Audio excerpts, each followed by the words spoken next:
guru menginspirasi terbang menjadi pelita di gelap malam.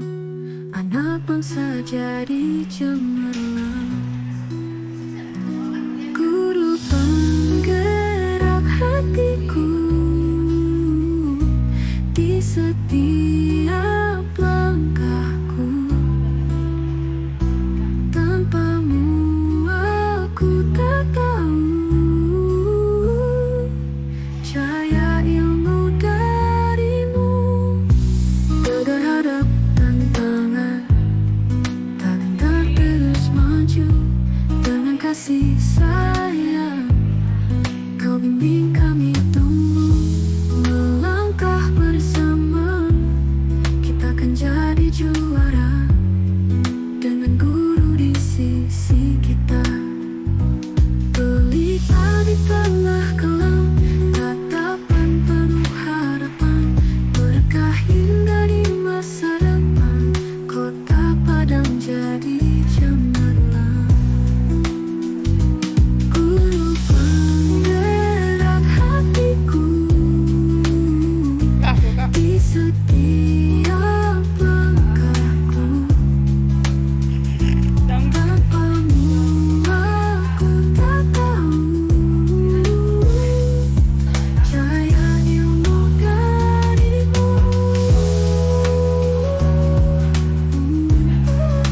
Dia mampir lo ke lantai 2.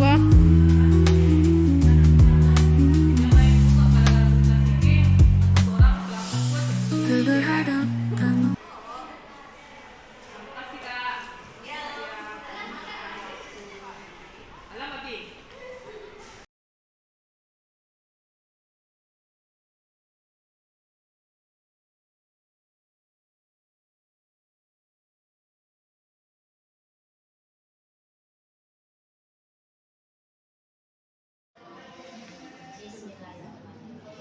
Assalamualaikum warahmatullahi wabarakatuh. Alhamdulillahirabbil alamin. Assalatu wassalamu ala asyrafil anbiya'i wal mursalin wa ala alihi wa ashabihi ajmain. Asyhadu an la ilaha illallah wahdahu la syarikalah wa asyhadu anna Muhammadan abduhu wa rasuluh la nabiyya ba'da. Puji dan syukur tidak henti-hentinya kita ucapkan kehadiran Allah Subhanahu wa taala atas berkat, rahmat, karunia dan kasih sayangnya kita dapat berkumpul bersama dalam kegiatan penyampaian materi dimensi budaya positif modul 1.4 yang akan disampaikan oleh saudari Anike Otria SPD sebagai calon guru penggerak angkatan 11 dari SMA Negeri 1 Padang. Salawat dan salam tidak lupa kita doakan kepada Rasulullah Shallallahu Alaihi Wasallam dengan hantaran doa Allahumma sholli ala Muhammad wa ala ali Muhammad. Baiklah, saya Dian Mustikarati SPD sebagai moderator akan membacakan susunan acara pada kegiatan hari ini. Yang pertama, pembukaan. Yang kedua, pembacaan doa yang akan dibawakan oleh Bapak Mulyadi MPD. Yang ketiga, sambutan dari Kepala Sekolah SMA Negeri 1 Padang, di mana diwakili oleh Ibu Nur Hamidah MPD Konsen. Yang keempat, penyampaian materi yaitu dimensi budaya positif modul 1.4 yang akan disampaikan oleh Ibu Anike Otria SPD. Dan yang kelima, kesimpulan dan penutup. Untuk menghemat waktu, marilah kita awali kegiatan ini dengan membaca doa yang akan dipimpin oleh Bapak Mulyadi. Bapak Mulyadi, disilakan. Assalamualaikum warahmatullahi wabarakatuh. Bapak-bapak, ibu-ibu semuanya, sebelum kita memulai kegiatan kita pada hari ini, biasanya saya sesi budaya positif oleh beliau Ibu Uge, salah satu program calon guru penggerak. Kita panjatkan doa kehadirat Allah Subhanahu wa taala dengan harapan semua kegiatan kita ini berjalan dengan lancar dan dicatatkan sebagai amalan tentunya sebagai pahala bagi kita bersama. Bapak Ibu, kita berdoa sesuai dengan keyakinan kita masing-masing, membacakan Al-Fatihah dan berdoa untuk kelancaran kita bersama.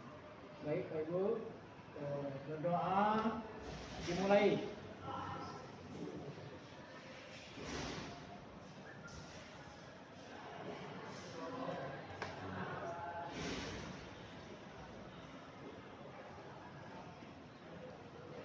Berdoa selesai. Terima kasih. Assalamualaikum warahmatullahi wabarakatuh.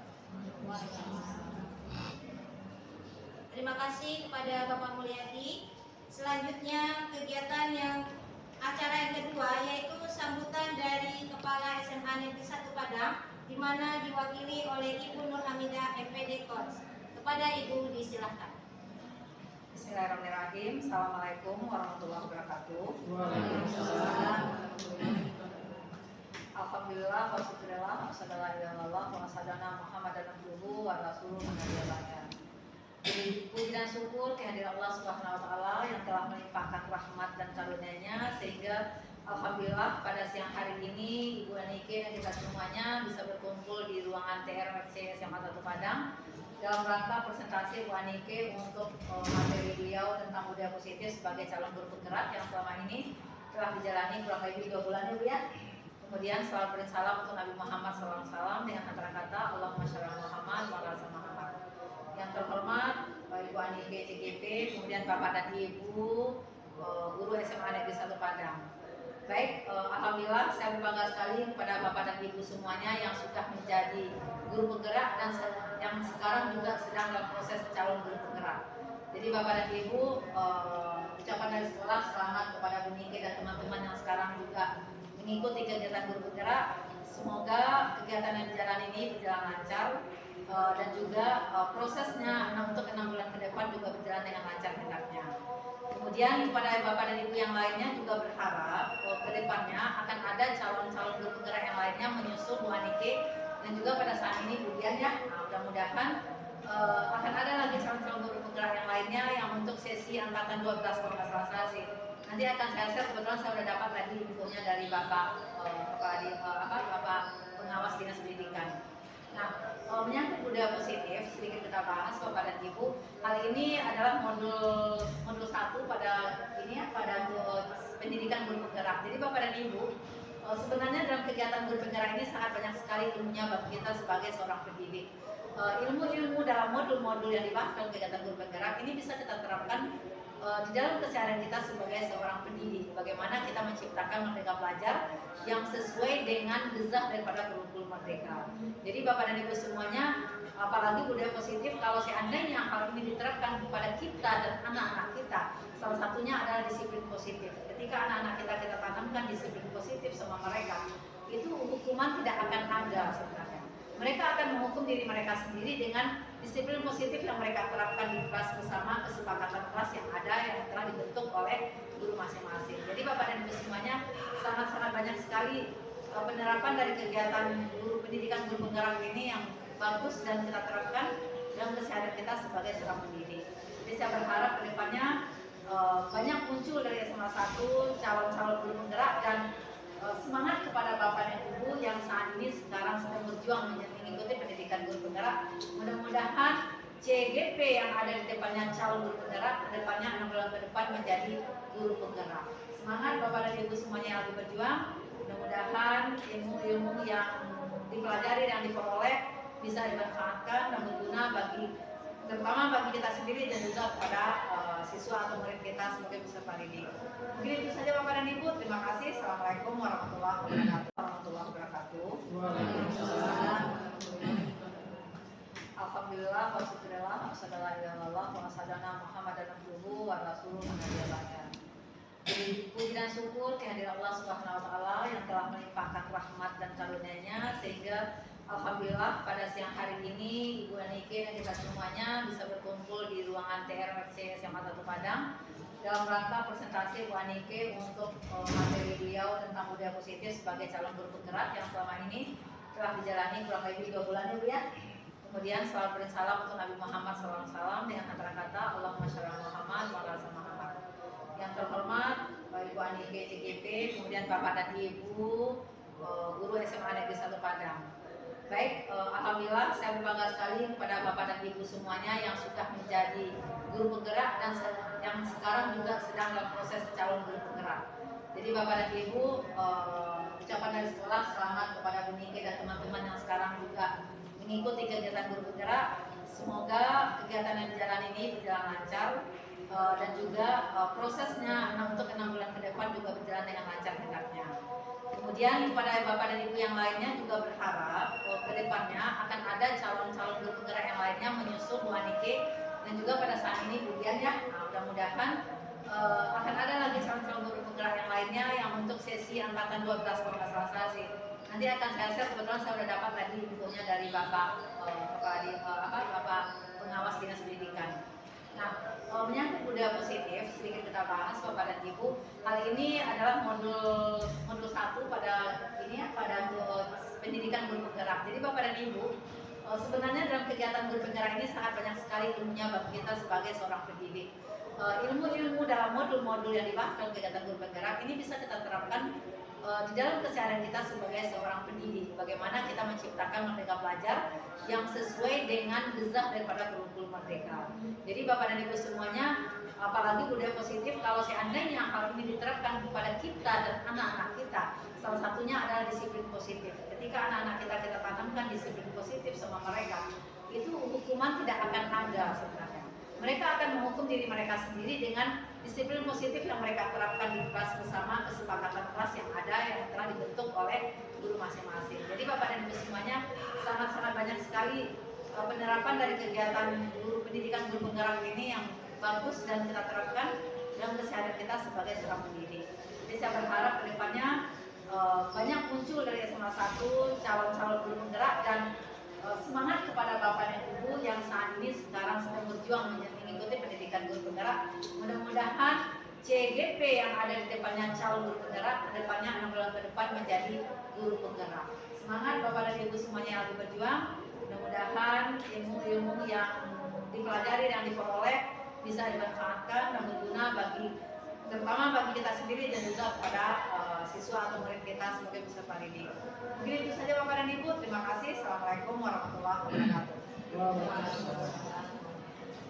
Kita beri aplaus untuk Ibu Nurhamidah. Baik, acara yang ketiga, penyampaian materi mengenai dimensiasi budaya positif yang akan disampaikan oleh Ibu Anike Patria SPD. Kepada Ibu disilakan.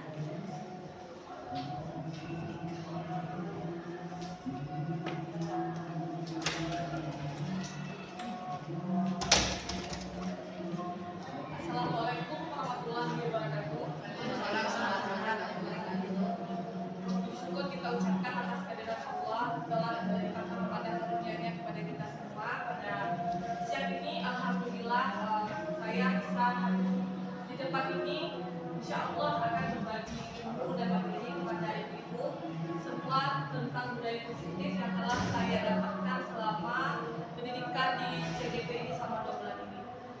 Selalu ingat saja, lupa pula kita ajarkan kepada Nabi besar kita Nabi Muhammad SAW yang telah membawa kita ke zaman ilmu dan kecanggihan pada saat sekarang ini. Saya ucapkan terima kasih kepada ibu-ibu, bapak-bapak, serta adik-adik yang telah meluangkan waktunya dalam hadir untuk melihat dan menyaksikan presentasi saya dalam program calon guru penggerak angkatan 11 Kota Padang yang berjudul Budaya Positif. Sebelum saya masuk ke materi saya terlebih dahulu, saya juga ingin berbagi pendapat mungkin atau ide pada ibu sebelum masuk ke materi judulnya budaya positif. Apakah sudah ada ibu yang paham atau tahu dengan makna dari budaya positif tersebut? Sebelum saya menjelaskan, ada yang bisa membantu memberikan pendapatnya? Ya, itu dia. Budaya positif menurut saya itu merupakan kebiasaan atau kegiatan-kegiatan yang baik, yang positif, yang sesuai dengan nilai-nilai yang sudah kita dalam kehidupan sehari-hari. Terima kasih Bu ya.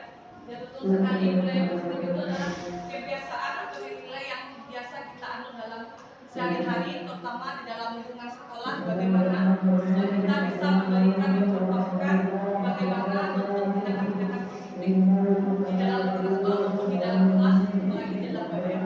Ada lagi ibu-ibu yang bisa menyampaikan pendapatnya mungkin mengenai dari budaya positif, mungkin jelaskan. Ya Pak, terima kasih. Budaya positif, karakter-karakter baik yang dimiliki oleh lingkungan sekolah yang bisa merupakan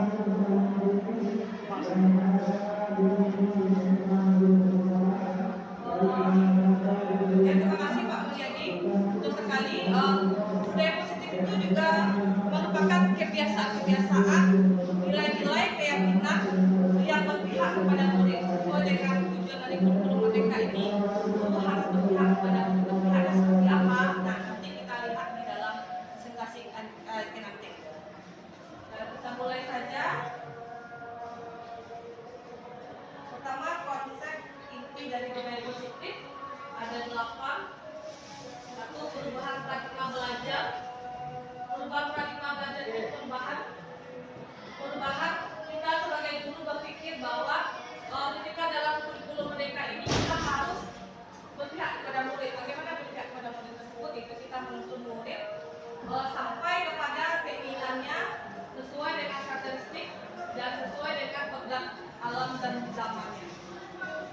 Selanjutnya ada disiplin positif. Nah, di sini kita juga akan dalam budaya positif ini kita juga akan menerapkan disiplin positif, tapi tidak menggunakan hukuman-hukuman yang berat, apalagi yang menyebabkan fisik.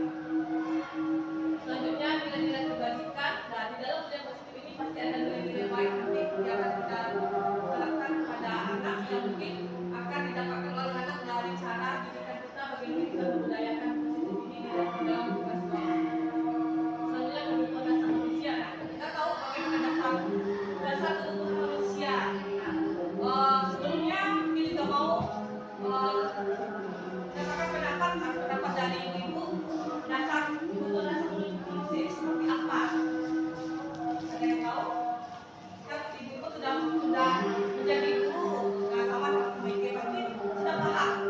Tidak usah manusia dulu, contoh saja dari seksualitas, bentuknya manusia, apa kebutuhannya? Dari diri yang bisa, ada sebabnya. Ingin diperhatikan, Ya, ini ketika ingin diterima. ya diterima oleh teman-temannya apapun kekurangannya.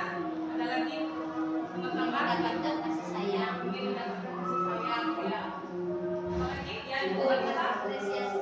yang diberikan apresiasi, dorongan dan motivasi terhadap yang kita mereka lakukan atau yang akan kita lakukan. Selanjutnya posisi kontrol guru. Nah, kita juga sebagai guru ada posisi kontrolnya. Bagaimana kita bisa menangani satu masalah dengan bijaksana. Bagaimana kita bisa juga menyampaikan emosi, mengontrol emosi kita ketika menghadapi masalah-masalah atau kendala-kendala kita hadapi dari siswa dalam proses pembelajaran. Untuk pendidikan kelas, bagaimana kelas itu nanti biasanya di budaya positif ini pasti kita nanti akan diminta untuk membuat keyakinan kelas dan kita buat pada di awal pembelajaran. Dan nanti masalah-masalah yang timbul setelah itu bisa kita pecahkan secara bersama agar tidak ada unsur pemaksaan terhadap siswa, apalagi adanya trauma atau hukuman yang siswa rasakan saja tidak disetujukan. Lanjut. Selanjutnya pembelajaran dengan paradigma baru. Pembelajaran dengan paradigma baru ini merupakan pembelajaran yang dirancang berdasarkan pembelajaran dan diferensiasi sehingga selanjutnya belajar sesuai dengan kebutuhannya.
merasa bisa memberikan pencernaan.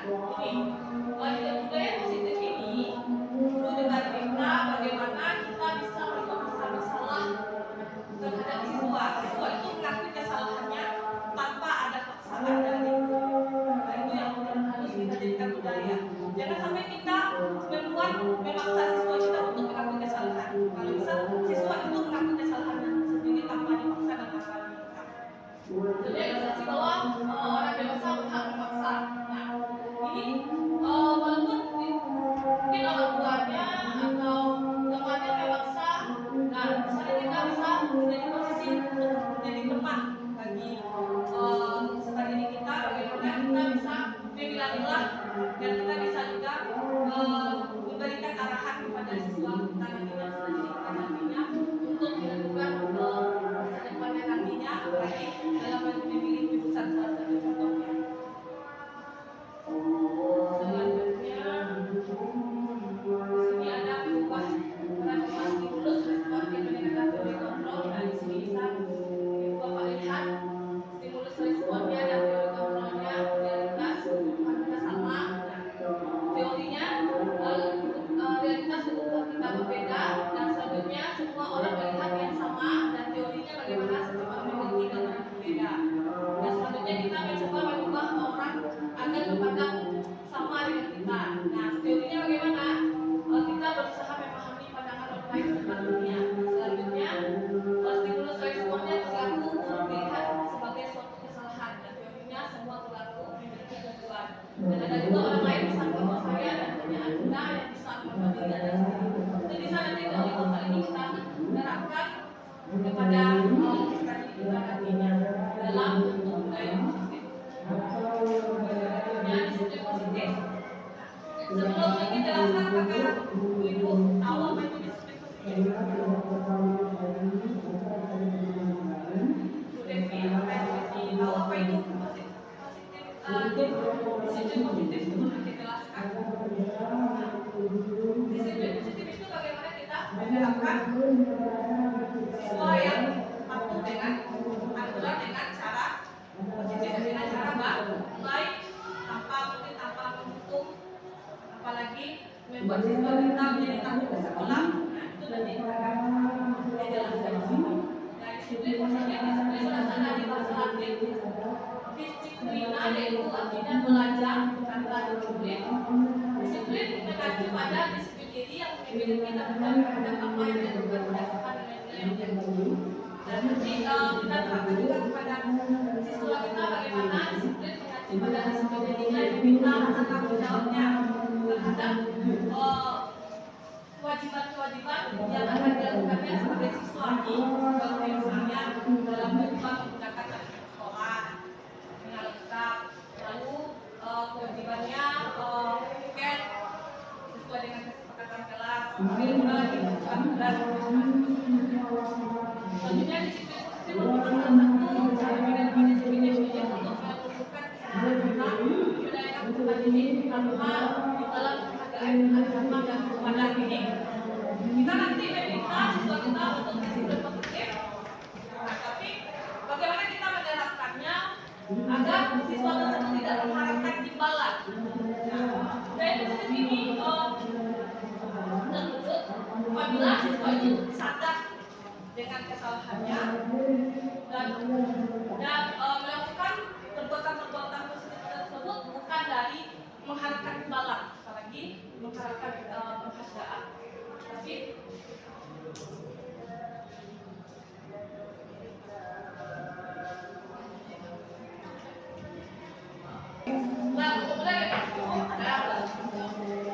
lanjut ke selanjutnya, nilai diwajibkan, nilai-nilai yang disepakati bersama lepas dari suku bangsa, agama, bahasa maupun latar belakang, contohnya dari kepentingan institusi atau organisasi.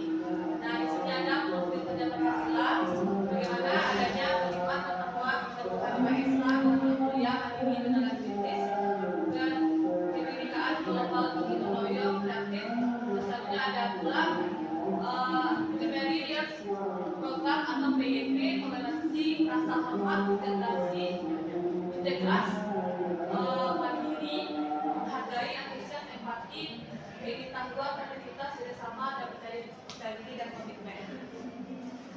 tentunya ada juga keterampilan saya untuk hidup lurus hati.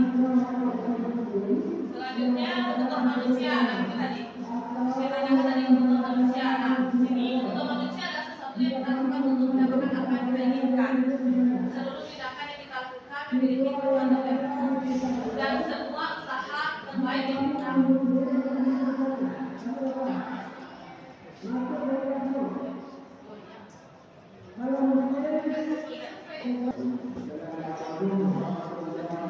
Nah, kebutuhan dasar manusia bisa Ibu lihat di sini adalah sesuatu yang kita lakukan untuk mendapatkan apa yang kita inginkan. Seluruh tindakan yang kita lakukan memiliki tujuan tertentu dan semua usaha terbaik yang kita lakukan adalah dalam rangka agar kebutuhan dasar kita menjadi yang terbaik.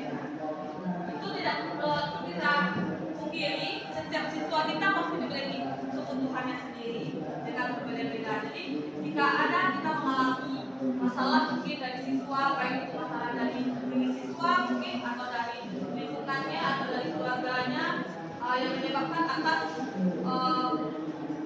kenakalan yang dilakukan atau kesalahan yang dilakukan ketika dalam belajar, pasti ada latar belakang atau alasan khususnya. Nah, mungkin ada kebutuhan siswa kita yang belum terpenuhi sebelumnya yang bisa membuat siswa tersebut muncullah masalah di dalam belajar. Mungkin siswa ada yang tidur dalam kelas atau siswa kita nanti ada yang ribut atau yang ada jalan-jalan atau ada yang mau masuk kelas, mungkin itu ada alasan tertentu. Mungkin ada salah satu kebutuhannya yang tidak dipenuhi mungkin di rumah ataupun di sekolah ataupun dari kita sendiri sebagai guru.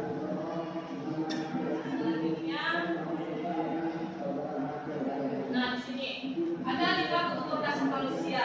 Nah, pertama bertahan hidup, yang kedua kasih sayang, kekuasaan, kesenangan, kebebasan. Itu juga siswa kita yang kita hadapi setiap harinya pasti ingin memiliki 5 kebutuhan dasar ini.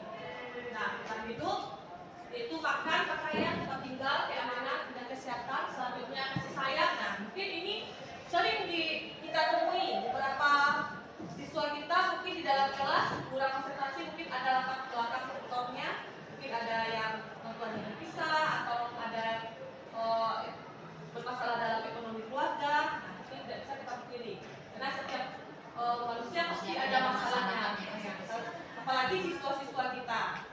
Nah, selanjutnya kebebasan mandiri, memiliki pilihan. Nah, siswa kita pun juga perlu kebebasan dalam memilih, satu-satunya contohnya dalam memilih jurusan, dalam memilih tindakannya, bagaimana di dalam kelas. Nah, juga seperti itu. Tentunya kesenangan. Nah, tidak kita pungkiri juga siswa kita baru beranjak dewasa, pasti ada kesenangan-kesenangan tertentu yang ingin mungkin diungkapkannya di dalam kelas. Mungkin ada yang salah dalam ungkapannya. Salah satunya contohnya kadang kita sedang belajar kan, siswa ini ada yang ketawa tiba-tiba atau ada yang bermain bola, misalnya bola kasti atau bagaimana. Nah, itu tergantung kepada siswa tersebut. Kadang ada siswa itu mencari kesenangannya di sana. Berdasarkan itu juga butuh pengalaman di ibu. Apakah ada ibu mengalami pengalaman dari 5 kebutuhan dasar manusia ini? Pengalamannya di kelas, mungkin ada kebutuhan dari siswa kita yang belum terpenuhi sehingga memunculkan masalah dalam proses pembelajaran. Nah, Ada Bu Itin, Ya. ada ditemui di kelas anak yang memang kurang perhatian di rumah, kasih sayang kurang. Mereka cenderung mencari perhatian kepada kita, Ya.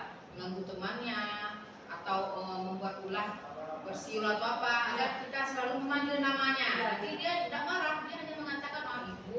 Kita di sana bisa tahu kalau dia memang kurang rasa kasih sayang di rumah. Orang tuanya sibuk, lagi udah bekerja, pulangnya malam. Banyak seperti itu diturunkan di kelas. Karena ada kita punya sebentar. Nah, adakah ibu yang mau menyampaikan pengalamannya tentang kebutuhan dasar manusia dan kebutuhan anak didik kita di dalam kelas? Dan nanti kita bicarakan tentang bagaimana solusinya masalah yang dihadapi oleh Suci tadi. Nah, lanjut ke motivasi perilaku manusia. Motivasi perilaku manusia itu ada 2 sifat intrinsik dari luar, yang kedua intrinsik yang dari dalam. Dan pertama untuk menghindari ketidaknyamanan atau hukuman tadi. Yang kedua untuk mendapatkan imbalan penghargaan dari orang lain. Nah, kalau bisa dalam menerapkan motivasi intrinsik ini bisa kita menerapkan motivasi intrinsik karena untuk menjadi orang yang mereka inginkan dan menghargai sendiri dengan nilai yang mereka percayai itu budaya positif yang mungkin tumbuh dari dirinya tanpa diminta, tanpa mengharapkan sesuatu atau penghargaan atau bukan karena adanya hukuman. Selanjutnya, nah di sini ada boleh dilihat perbedaan hukuman, konsekuensi dan restitusi. Nah, selama ini kita mungkin hanya tahunya hukuman yang bisa kita lakukan jika siswa kita bersalah mungkin dalam kelas. Nah, ternyata di sini ada 3 bentuknya. Nah, kita nanti diutamakannya ini konsekuensi. Ini perlu mereka hilangkan menggunakan hukuman kepada siswa karena di menurut mereka ini sesuai dengan filosofi beda dewasa berpihak kepada murid. Nah, lanjut. Hukuman itu hukuman tidak berencana dan tiba-tiba. Murid tidak tahu apa yang akan terjadi, tidak dilibatkan. Itu adalah hukuman supaya hukuman itu dihindari. Dan kita sebagai guru, apalagi kita sudah menggunakan guru mereka, kita menggunakan hukuman fisik, psikis. Nah, contohnya, misalnya kita memukul siswa atau kita menyuruh siswa untuk push up. Nah, itu bisa nanti begini kita dari aturan atau pasal-pasal yang sudah diatur pada saat sekarang ini guru tidak boleh lagi melakukan tindakan fisik. Nah, yang menyebabkan trauma pada siswa. Selanjutnya konsekuensi rencana disikapi sesuai amanah. Makanya itu ketika di awal pembelajaran diharapkan guru dan siswa membuat keyakinan kelas. Kenapa membuat keyakinan kelas? Itulah nanti yang mengontrol selama proses pembelajaran dari awal sampai selesai. Jika ada masalah di sana nanti dipecahkan melalui keyakinan dan kesepakatan kelas yang oleh guru dan siswa. Selanjutnya murid dibuat tidak nyaman. Nah, kalau konsekuensi murid dibuat tidak nyaman, nanti kita menggunakan konsekuensi yang lebih ringan dari itu. Dan kita menggunakan konsekuensi yang membuat murid itu merasa tidak mau belajar dengan kita. Misalnya kita meminta anak itu berdiri di depan kelas beberapa jam misalnya. Nah, itu nanti membuat tidak nyaman yang dirasakan oleh siswa kita. Selanjutnya, sikap guru selalu meminta atau murid meminta murid itu guru jangan sampai selalu memerintahkan sanksi kepada siswa. Kita juga perlu konfirmasi atau kesepakatan dengan siswa tersebut apakah sanksi yang akan dijalankan sesuai dengan keyakinan kelas yang telah disepakati. Selanjutnya restitusi untuk menciptakan kondisi bagi murid untuk memperbaiki kesalahannya. Yang kedua proses berulang praktik yang mengajarkan kepada murid untuk mencari solusi sendiri. Selanjutnya, nah ada 5 posisi kontrol guru. Pertama pemukul, kedua berbuat merasa bersalah, ketiga teman dan pemantau dan manajer. Dari 5 kontrol ini adakah ibu yang sudah paham mengerti posisi guru dalam budaya positif? Jadi katakan pemukul itu seperti apa? Apakah pemukul memberikan hukuman? Bukan sebagai manajer. Nah, teman berbuat merasa bersalah, pemantau dan manajer. Jadi nanti dia mengarahkan bagaimana untuk menyelesaikan masalahnya. Nah, di sini nanti kita lihat di sini ada apa? Contohnya. Contoh pada rapat posisi bapak guru dalam satu siswa tidak memakai atribut lengkap saat upacara. Nah, sebagai pemukul itu membuat merasa bersalah. Itu hormat kepada benda selama 1 jam. Berapa kali itu bapak harus beritahu? Nah, yang betulnya mana? Dari bagusnya mana? Biasanya mana? Hormat kepada benda selama 1 jam. Nah, Yang kedua, berapa kali bapak harus? Nah, kamu selalu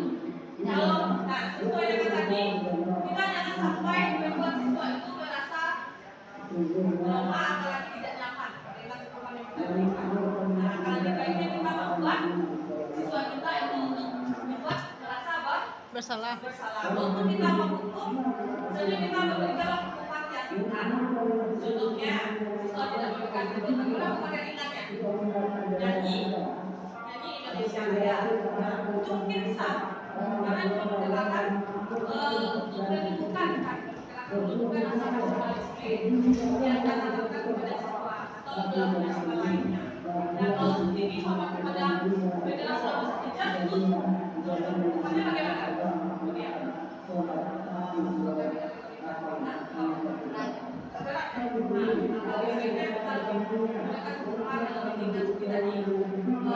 tersebut diminta untuk menentukan salah satu lagu nasional. Selanjutnya,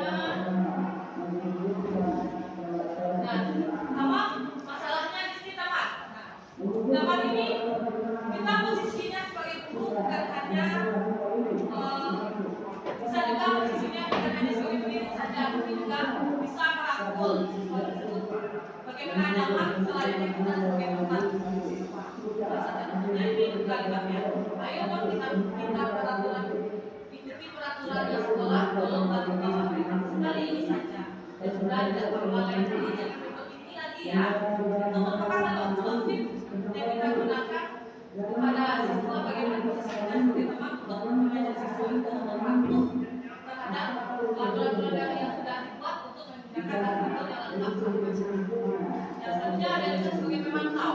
Nah, memantau ini bisa kita gunakan bahasanya kamu sudah berangkat peraturan sekolah berapa kali kamu tahu konsekuensinya sudah lagi melihat berikut dan sebagainya. Jadi kita menanamkan rasa bersalah pada siswa kita sendiri dari ucapan atau mungkin pertanyaan yang kita sampaikan kepada siswa. Selanjutnya contoh penerapannya juga tetap sejalan sama mengajar itu tugas sebagai pemimpin. Di sini kita menyampaikan apakah kamu tahu kesalahanmu, kira-kira bagaimana kamu memperbaiki kesalahanmu. Jadi kita juga membuat siswa tersebut mencari solusinya pada kesalahan yang dibuatnya dan kita menuntutnya bagaimana dia mencari solusi atas kesalahan-kesalahan yang dibuatnya. Nanti baru kita menyepakati sesuai dengan keinginan kelas atau dengan kesepakatan dengan siswa tersebut.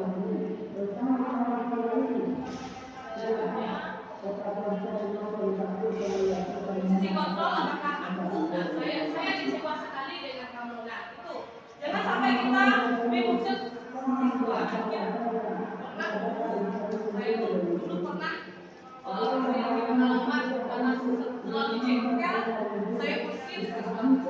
Sebenarnya itu disalahkan dalam guru ketika kita mengaku dalam siswa itu salah. Nah dengan menggunakan posisi kontrol tadi. Nah di sini kita cuma sampaikan itu kecewa dengan nikah kamu hari ini. Kamu tahu sesuatu apa? Seperti itu yang kita usir.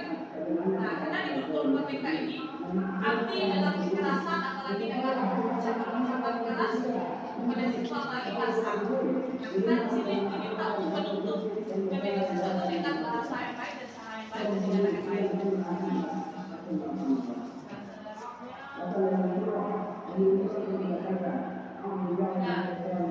Nah di sini ada juga musik kota apakah aku kamu tidak pernah benar melakukannya. Nah kita boleh tidak seperti itu namanya tidak pernah benar melakukannya, tapi alangkah baiknya aku bisa berubah jadi lebih baik. Seharusnya seperti apa? Boleh kita sampaikan seperti itu. Selanjutnya nah di sini ada juga pindah-pindah kelas atau ke sekolah. Nah, jadi pindah-pindah kelas ini bukan hanya di kelas saja kita berpindah, tapi di sekolah juga ada. Nah, pasti ada peraturan-peraturan sekolah yang sudah biasa ditulis dengan menulis maupun yang disosialisasikan oleh sekolah ketika di awal PLS pada sekolah baru dan kepada kita juga. Kenapa kayak dengan kelas atau sekolah itu? Mengapa kita peraturan kelas atau sekolah? Di sini ada yang muncul. Nah, bentukan keyakinan kelas. Nah, bentukan keyakinan kelas ini bersifat abstrak, berupa perintah universal, dibuat dalam perintah presiden sedikit saja, agar mudah dipahami dan selanjutnya mudah diingat sesuai dengan kondisi kelas atau sekolah sehingga mudah diterapkan warga sekolah atau warga kelas dilibatkan dalam bentuk pimpinan. Nah, tuh. Jadi kita membuat pimpinan kelas itu Ibu di awal bukan dari kita saja. Nah, kita minta pendapat siswa dulu bagaimana untuk siswa apa saja yang perlu kita buat dalam pimpinan kelas. Nah, nanti targetnya kita menyetujui. Nah, jadi pimpinan kelas itu bersumber dari siswa dulu. Kita guru hanya menyesuaikan apakah masuk atau tidaknya kita gunakan aturan. Dalam diskusi suatu proses dialog yang dijalankan guru atau berdua ada dapat menghasilkan pemikiran mandiri dan menjawab. Nanti ada dalam nilai positif itu ada yang kita menggunakan dengan tiga tahap sedikit dan diisi yaitu validasi tindakan yang salah. Kita mengecek apakah kesalahan siswa itu benar atau tidaknya, apakah sesuai dengan fakta dengan data yang ada. Yang kedua, menanyakan keyakinan dan menanyakan kesalahan pada siswa itu apakah benar dia melakukan kesalahan itu fakta dari dirinya atau dari yang lain. Dan selanjutnya menentukan identitas.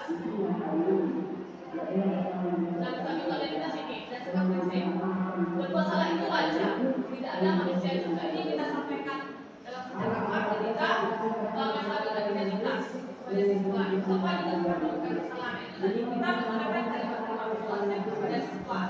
Bagaimana siswa itu bisa menyadari kesalahannya dengan sendiri tanpa dipaksa. Selanjutnya validasi tindakan yang salah. Kamu pasti punya alasan. Nah, ini kita juga menggunakan kalimat ajakan. Nah, bagaimana kita bisa memahami kesalahan siswa itu dan mencari alasannya dari kapan siswa tersebut tanpa kita paksakan atau dibuat-buatnya sendiri. Kita ingin dia mengalir itu saja jujur bagaimana mengakui kesalahannya. Selanjutnya yang ketiga, menaikkan keyakinan. Nah, di sini kita menggunakan pertanyaan apa keyakinan kelas kita. Kita review lagi kepada siswa kita. Masih ingatkah keyakinan kelas kita yang sudah kita sepakati? Lalu di antara yang telah kita sepakati bersama seperti apa gambarannya? Sebuah kelas ideal dan kamu ingin menjadi orang yang seperti apa? Nah, jadi ketika siswa melakukan kesalahan, nah kita ingatkan lagi keyakinan yang telah dibuat dan seperti apa keyakinannya dan bisa kita minta juga solusinya dari permasalahan yang dibuat oleh siswa kita tersebut. Selanjutnya dalam penyampaian yang positif ini ingin simpulkan dalam penerapan program positif dan positif ada memiliki sangat pribadi profesional dan sosial yang baik di mana belum mampu mengintervensi dirinya dalam posisi kontrol saat ini bagaimana perjalanan dirinya sebagai among pengajar yang menuntut murid-muridnya menjadi insan yang mandiri, merdeka dan bertanggung jawab. Nah, jadi di program positif ini kita minta mengharapkan siswa kita untuk bisa mandiri, merdeka dan bertanggung jawab yang memiliki rasa hormat. Nah, dari masalah Ibu Cici tadi, adakah setelah menyaksikan dari penampilan ini tentang positif, adakah ibu yang bisa solusinya menentukan solusi? Kalau dari Cici kemarin bagaimana solusinya Bu Cici? Menghadapi anak seperti itu. Ya, Memang diberikan perhatian yang lebih, kayak memanggilnya dengan kata sayang, ya, dengan lembut. Walaupun kadang kita ada juga jengkelnya sebagai manusia biasa, sikapnya itu aja, kita berusaha untuk tidak menampakkan, berusaha untuk menghargai dia, menerima. Kalau kita mengganti ibunya di sekolah, jika mereka merasa nyaman, dan mungkin mau berbagi jika ada masalah. Sebenarnya ya ada dengan gaya seperti itu menghadapinya dengan lemah lembut. Mereka mau lebih mengajak dengan yang yang persuasif, sayang, ya, seperti itu. dan otomatis itu Ibu Cici sudah luar biasa, sudah bisa menerapkan budaya positif dalam menyelesaikan masalah siswanya yang Yang menjadi perhatian, ya yang kurang kurang kasih sayang. ya. Ada lagi Ibu yang ingin sharing tentang pengalamannya atau ada yang ingin bertanya? Ya silakan Ibu Olevi.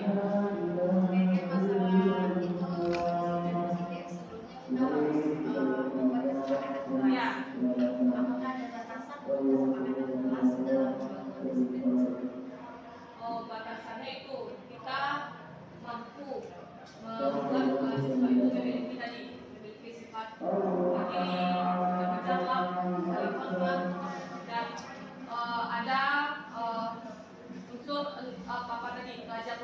Pancasila tadi. Nah itu.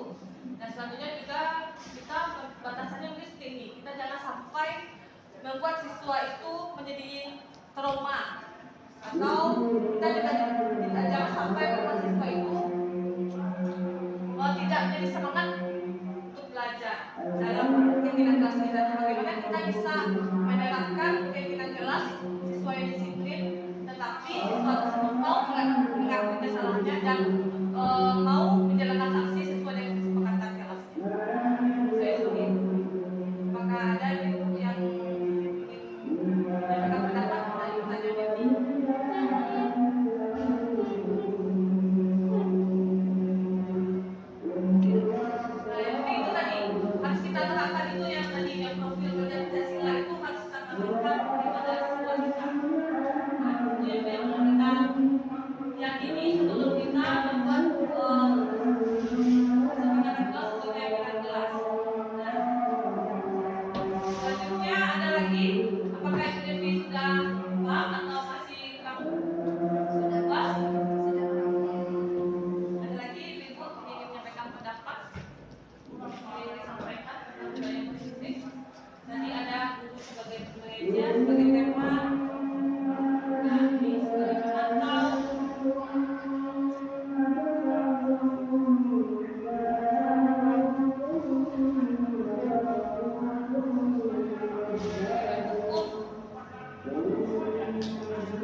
Untuk kedepannya mungkin karena melihat presentasi Ibu Ike, saya pribadi mungkin akan banyak menerapkan budaya positif, tidak memberi hukuman, tapi memberikan pemahaman kepada mereka kalau mereka yang mereka lakukan salah, konsekuensi dari mereka sendiri apa yang mereka mau untuk supaya mereka tidak melakukan kesalahan yang sama lagi untuk kedepannya.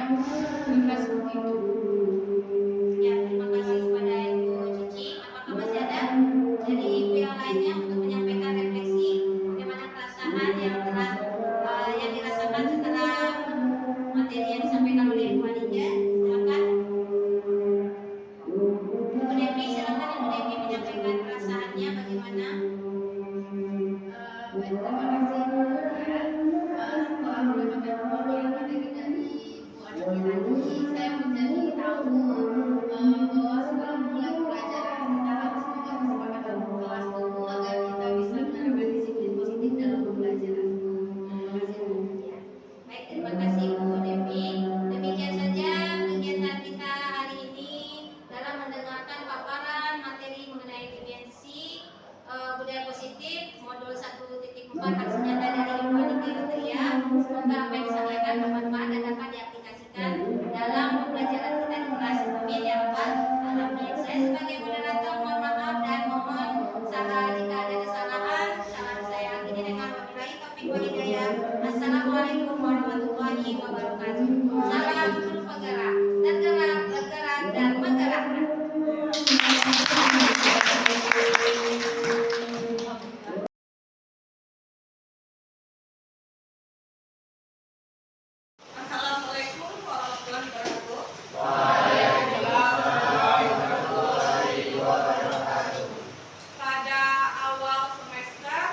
Nah, coba baca Anda. Secara pengertian secara umum dulu. Coba baca.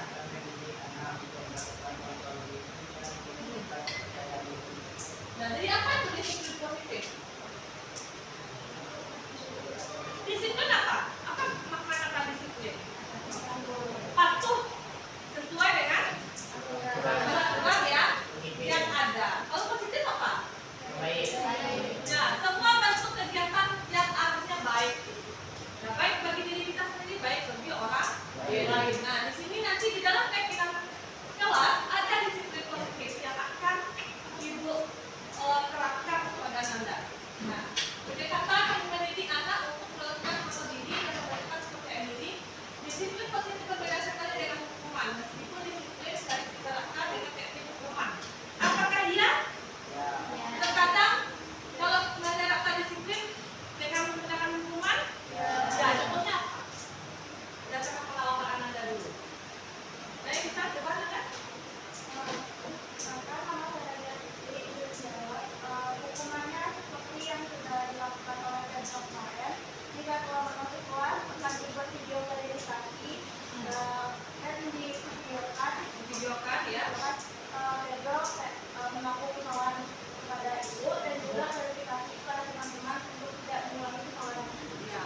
Jadi bagus sekali. Jadi tanpa kita sengaja, disiplin positif sudah diterapkan selama ini dari awal pembelajaran. Nah, ini salah satunya Pedro kemarin apa Pedro? Nah, yang kemarin kedua apa? Izin. Nah, bagaimana penjelasannya kemarin? Bagaimana Pedro penjelasannya kemarin?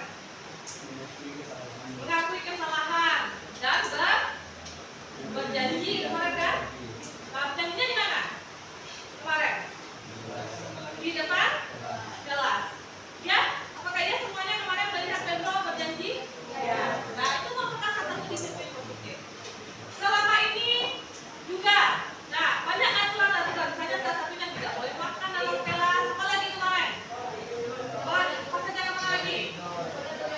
Tidak boleh tidur dalam kelas. Apa lagi? Main HP, apa lagi main game. Nah, itu merupakan salah satu bentuk dari beberapa bagian dari peraturan kelas. Nah, jadi ibu membiasakan disiplin positif, tapi disiplin positif ini tidak lagi menerapkan dengan hukuman, tapi dalam bentuk sanksi. Apa beda hukuman dengan sanksi? Ada yang tahu? Nah, ada yang tahu? Hukuman dan sanksi. Ada yang tahu? Hukuman dan sanksi ada yang tahu? Apakah sama hukuman dengan sanksi? Hampir sama. Tujuannya kedua sama-sama untuk menerapkan peraturan yang ada. Nah, apa? Kalau hukuman apa? Kalau hukuman biasanya lebih berbentuk fisik, Bu. Bagus sekali. Fisik. Contohnya, Misalnya telat disuruh push up, apa lagi? disuruh Pilih apa biasanya kalau kita terlambat? Pilih sampah ya. Nah, kalau sanksi bagaimana? ini kalau sanksi lebih ke hukuman yang kayak Pedro kemarin, Bu. Ya. Dalam bentuk Dalam bentuk ucapan atau lisan. Bagus sekali. Nah, kalau hukuman dia berbentuk tindakan fisik. Kadang tindakan fisik itu ada verbal, ada non verbal. Nah, contohnya kalau terlambat, apa lagi? Kalau terlambat misalnya lari ya, lari 3 kali keliling jadi sampai pernah. Tapi kalau sanksi tidak, sanksi itu hanya berbentuk peringatan. Nah, berbentuk tadi ada perjanjian secara lisan. Itu yang dikatakan sanksi. Nah, nanti ibu tidak menerapkan hukuman ya, tapi ibu menerapkan sanksi. Nah, terkadang disiplin positif itu menggunakan teknik hukuman karena agar membuat si pelaku menjadi disiplin. Oke, lanjut. Jadi kita paham. Nah, lanjut. Keyakinan kelas. Nah, kemarin kita sudah buat keyakinan kelas di awal pembelajaran, ya. Setelah apa kemarin kita buat keyakinan kelas? PLS. Ya kan pada teman pertama. Nah,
kelas biasanya dibuat oleh guru dan penyeluruhan siswa. Ya. Nah, jadi keyakinan kelas yang buat siapa? Siswa. Sedangkan kalau peraturan kelas hanya guru saja peraturannya tanpa melibatkan siswa. Sudah tahu perbedaannya di mana? Sudah.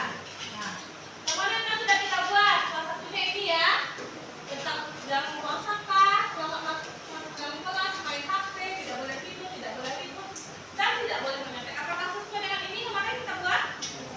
Ya, kita cek dulu baca nada. Apa yang kalian kita buat? Yang pertama akan selalu hadir tempat tidur Ya. akan memberikan kabar orang tua. Ya. Yang kedua akan selalu mengumpulkan tugas pada waktu sesuai satu minggu paling lambat. Ya. Yang kedua dia akan tidur dari kelas.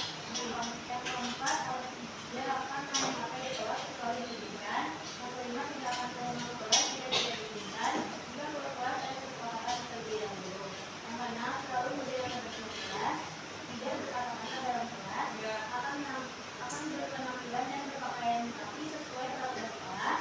Setiap tugas di rumah menggunakan keterangan waktu atau wali dan tanggal pembuatan tugas jika ingin mulai kelas. Menyambut buku sesuai kesepakatan kelas. Ya. Meminjam buku pakaian bahasa Indonesia dan membayar setiap PBM. Dan terakhir tidak akan ribut atau memberi keributan dalam kelas. Nah, itu semuanya sudah mencakup dalam keyakinan kelas atau kesepakatan kelas yang sudah Anda buat di awal pembelajaran. Pada tanggal berapa itu kita buat kemarin? 22 Juli ya. Setelah FMS ya. Tapi kan kita sudah menerapkan ya, tapi belum dijelaskan apa materinya. Nah, sekarang sudah dijelaskan kan pentingnya keyakinan kelas itu. Dan apa manfaat dari keyakinan kelas ini ada? Nah, Kenapa tadi sangat kalian jelaskan soalnya ya.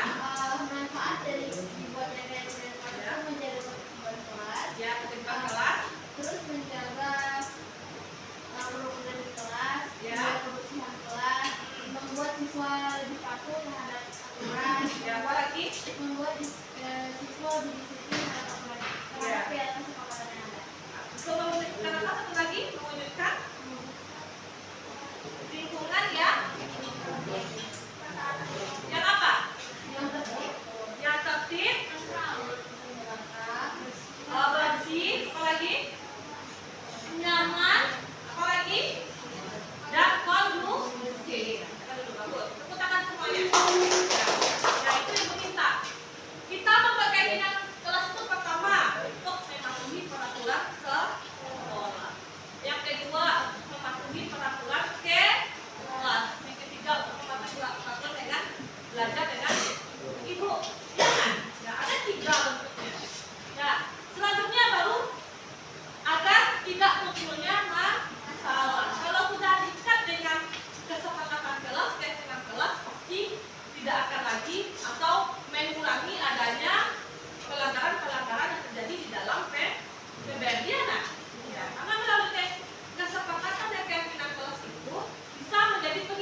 Tiga, menerapkan disiplin positif sesuai dengan profil pelajar Pancasila. Ya.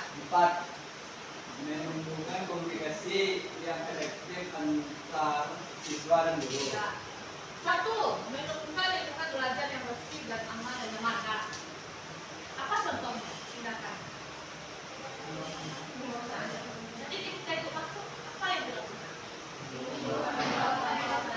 Ya, itu merupakan bentuk dari ibu, dari anaknya sudah ada kesadarannya.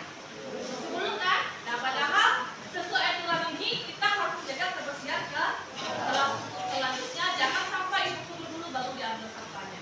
Jadi ketika ibu masuk pintu itu sadar saja, lihat di lingkungan sekitar kelasnya.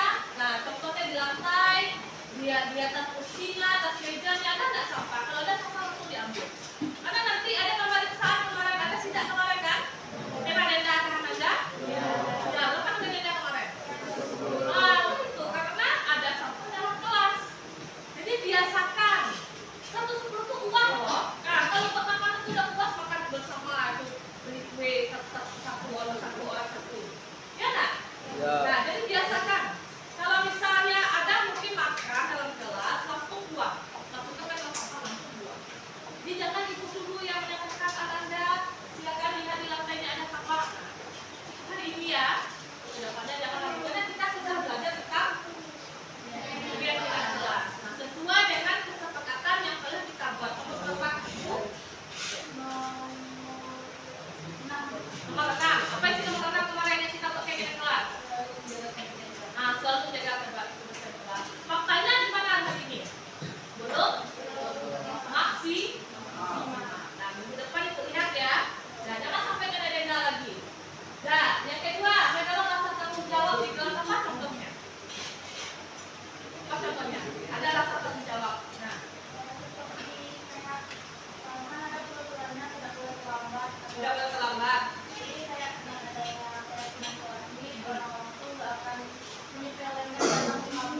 Ya, karena saksinya bagaimana kalau ada terlambat? Kalau yang itu apa saksinya kemarin? Ya, nyanyi juga kemarin kan? Nyanyi apa kemarin? Minta, ada yang juga tadi sini. Tapi sebelum ada yang melanggar ya, masih melanggarnya masih tidak benar. Menyanyi lagu nasional.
kedua kantong udah. Nah itu juga agar proses pembelajaran kita menjadi lancar. Nah selanjutnya keyakinan kelas nih. Nah nih keyakinan kelas tuh ada 3, satu keyakinan kelas yang akan lebih memotivasi. Nah ini memotivasi secara intrinsik apa ekstrinsik dari dalam diri. Tadi salah satunya ya boleh. Nah tadi dalam diri timbulnya apa tadi? Sifat tanggung jawab. Apa lagi? Mau memperbaiki diri. Apa lagi? Apa timbulnya dari dalam diri anak-anak? Kalau sudah ada keyakinan kelas, misalnya pelanggar kemarin Pedro, apa tubuhnya? Yang Pedro dalam diri. Rasa bersalah atau mengakui dosa. Nah, apa lagi? Disiplin ada, jaraknya apa lagi? Kemana aku tanya? Pedro, keluarnya ngapain? Jawabnya bagaimana kemarin? Nah, apakah jujur atau tidak? Jujur berarti? Nah, untuk melatih kejujuran. Ya nah, coba bisa menyimpulkan apa saja sikapnya. Kita nilai. Apa saja sikap yang timbul dari diri setelah adanya keyakinan kelas. Nah, satu. Jadi lebih tanggung jawab, Ya. merasa bersalah, Ya. Ya, bagus. ada rasa jerah dan mau berubah. Mau berubah dan bersifat apa tadi? Untuk melatih kejujuran. Pokoknya. Ya, oke. Nah, jadi banyak sifat yang timbul ya dari keyakinan kelas ini. Dan nomor 2, baca nomor 2 mana yang disebut? Apa keyakinan kelas itu? Seseorang akan jadi jarak dan Bersemangat. bersemangat menjalankan keyakinan daripada mengikuti serangkaian peraturan begitu pun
di awal buku. Kenapa? Selalu ingat, selalu mengontrol diri Ananda dari kalimat. Jadi kalau mau tidur, lihat lagi kalimat. Kalau mau buang sampah, lihat lagi. Kalau mau ngobrol, lihat lagi. Kalau tidak bisa juga diberikan saksi, maka bisa nanti jadi berbentuk buku. Ini saksi kalau ibu pertama tadi nyanyi, apa lagi? It's time to start the 5th hour. Nah, nyanyi lalu pantun, bisa juga ya baca pantun, baca puisi. Nah, bisa juga nanti kita proses kayak BK lagi.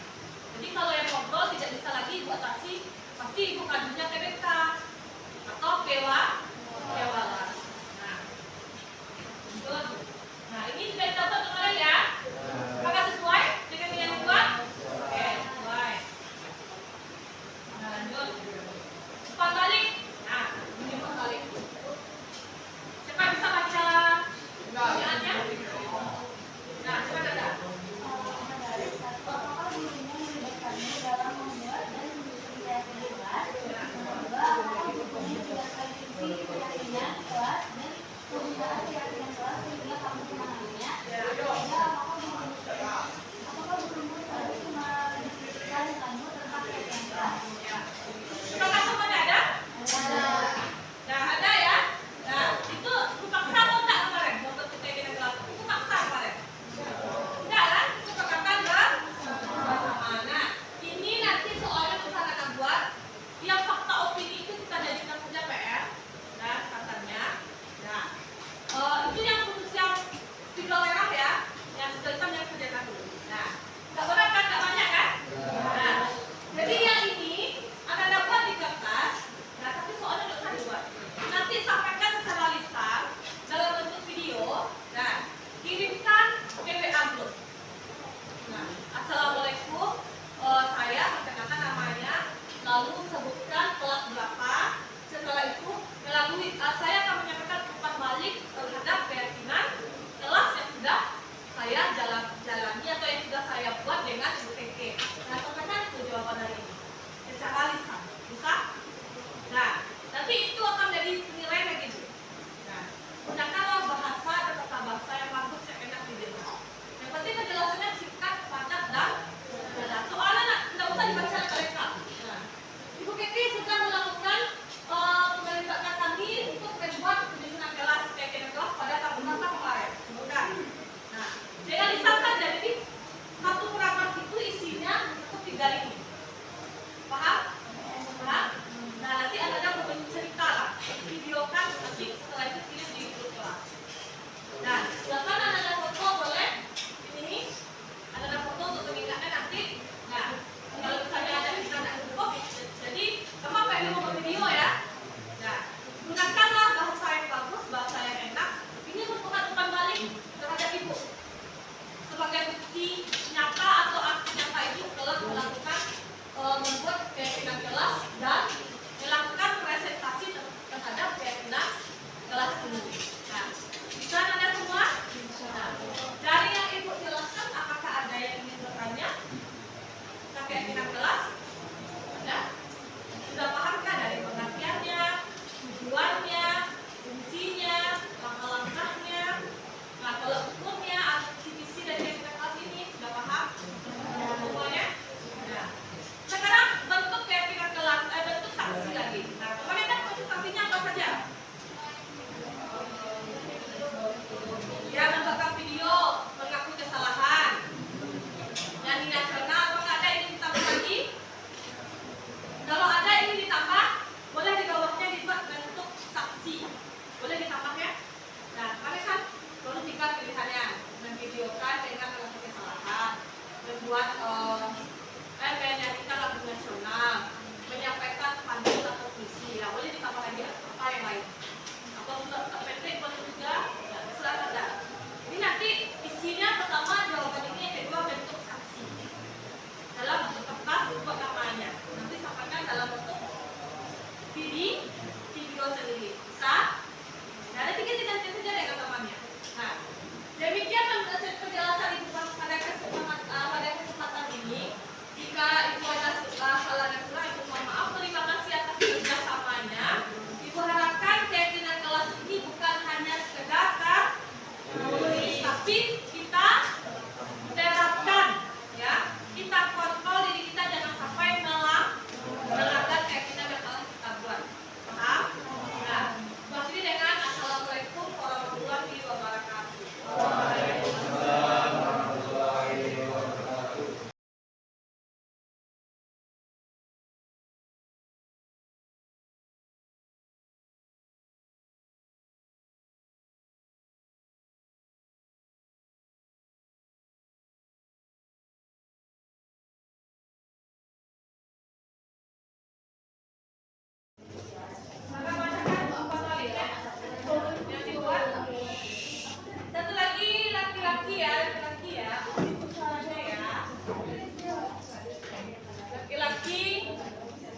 Ya, Ike selalu melibatkan siswa-siswi yang tepat dalam pembuatan keyakinan kelas dengan adanya diskusi tentang keyakinan dan juga adanya metode interaktif menggunakan sedikit suara hati.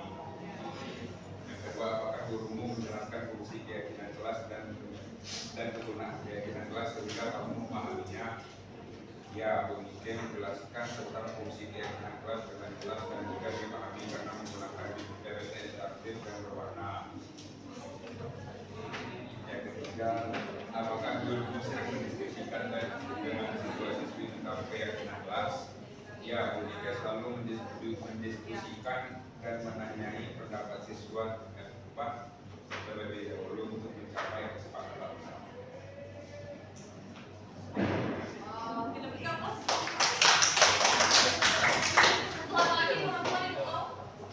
Namanya siapa tadi? Muhammad Anta, Bu. Ya. Satu orang lagi.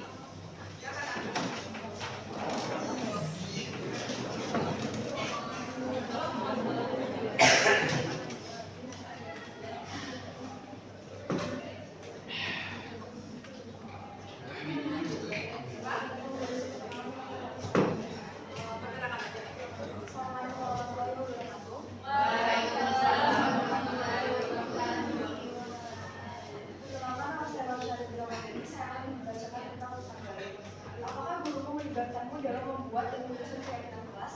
Ya, Bu Guru mengajak kami berdiskusi dalam menentukan keyakinan kelas agar bisa dicapai dengan bersama.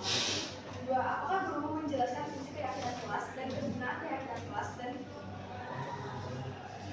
sehingga kamu memahaminya? Ya, Guru menjelaskan bahwa keyakinan kelas berfungsi untuk suasana kelas yang kondusif dengan kegunaannya yang disepakati secara bersama.